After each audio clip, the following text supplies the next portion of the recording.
কোনে সুধিছিল হু ইজ হিমন্ত বিশ্ব শৰ্মা ফলাফলৰ পিছত ভালকৈ গম পালেনে হিমন্ত বিশ্ব শৰ্মা কোন প্ৰদেশ কংগ্ৰেছৰ সভাপতি গৌৰৱ গগৈয়ে সভাই সমিতিয়ে সুধি ফুৰিছিল who is Himanta Biswa Sarma who is HBS কোন হয় Himanta Biswa Sarma who is HBS কোন হয় হিমন্ত বিশ্ব শৰ্মা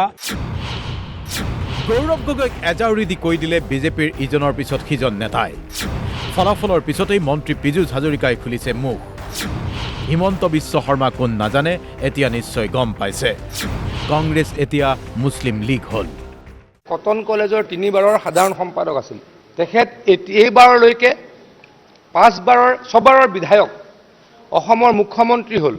আৰু সেইগৰাকী ব্যক্তি হু ইজ হিমন্ত বিশ্ব শৰ্মা বুলি কয় গৌৰৱ গগৈ ডাঙৰীয়াই হু ইজ HBS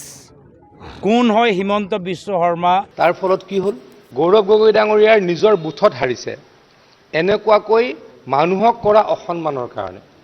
আৰু এটা নতুন শ্লোগান আনিলে যে নতুন বৰ অসম কাক লৈ নতুন বৰ অসম কৰিম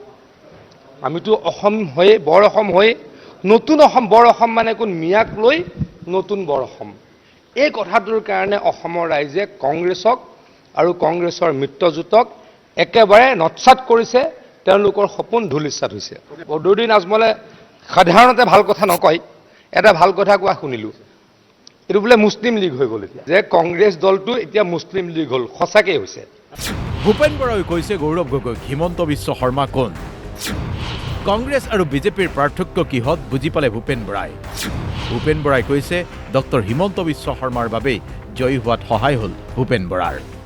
22 ফেব্ৰুৱাৰীত এই বাজপেয়ী ভৱনত বিজেপি দলৰ সদস্য ভৰ্তি হৈছিলোঁ আৰু জিকাৰ পিছত গুৱাহাটী আহি আজি ৰাতিপুৱা অসমৰ মাননীয় মুখ্যমন্ত্ৰী ডক্টৰ হিমন্ত বিশ্ব শৰ্মা ডাঙৰীয়াক লগ ধৰি বিজেপি আৰু NDAৰ এই বৃহৎ সফলতাৰ কাৰণে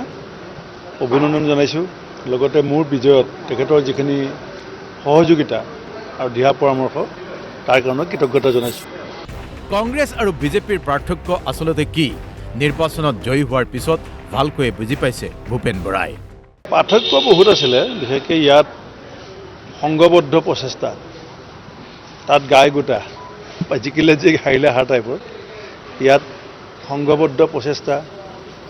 যাতে কেনেকৈ জিকি আহিব পাৰোঁ তাৰ কাৰণে ৰাজ্যিক পৰ্যায়ৰ পৰা ৰাষ্ট্ৰীয় পৰ্যায়ৰ পৰা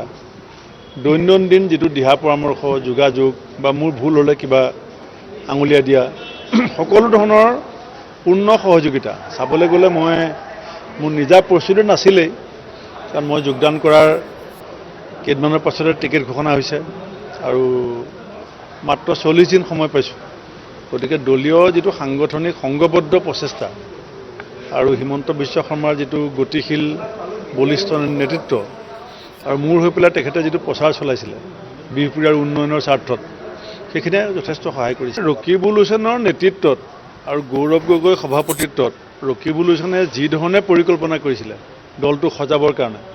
আজি সেই ধৰণেই দলটো হাস খাইছে ইপিনে ডক্টৰ হিমন্ত বিশ্ব শৰ্মা সম্পৰ্কত প্ৰতিক্ৰিয়া কৌশিক ৰায়ৰ বৰাকবাসীয়ে সম্পূৰ্ণ আস্থা ৰাখিছে ডক্টৰ হিমন্ত বিশ্ব শৰ্মাৰ ওপৰত 10খন আসনৰ 9খনতেই বিজয় সাব্যস্ত কৰিছে বিজেপিয়ে 10খনত আমি প্ৰাৰ্থী দিছোঁ আৰু 10খনৰ ভিতৰত 9খন আমাৰ জিকিছে ষ্ট্ৰাইক ৰেট যদি আপুনি দেখে 90% ষ্ট্ৰাইক ৰেট বৰাক উপত্যকা হৈছে আৰু এইটোৰ কাৰণ হ'ল মাননীয় মুখ্যমন্ত্ৰী ডক্টৰ হিমন্ত বিশ্ব শৰ্মা ডাঙৰীয়াৰ প্ৰতি ৰাজ্যৰ আশা ভৰসা যেনেকৈ উন্নয়ন যোৱা 5 বছৰত বৰাক উপত্যকাত হৈছে তাৰ প্ৰতিফলন EVMত হৈছে লক্ষণীয় কথা এয়াই যে 4 মেত ঘোষণা কৰা ফলাফলৰ পিছতেই ডক্টৰ হিমন্ত বিশ্ব শৰ্মাৰ গুৰুত্ব কেৱল ৰাজ্যৰ ৰাজনীতিতে নহয় ৰাষ্ট্ৰীয় স্তৰতো বহুগুণে বৃদ্ধি পাইছে এনে অৱস্থাত হু ইজ হিমন্ত বিশ্ব শৰ্মা বুলি প্ৰশ্ন কৰা গৌৰৱ গগৈক প্ৰত্যুত্তৰ দিবলৈ লৈছে বিজেপিৰ ইগৰাকীৰ পিছত সিগৰাকী নেতা মন্ত্ৰীয়ে ব্যুৰ ৰিপৰ্ট DY 365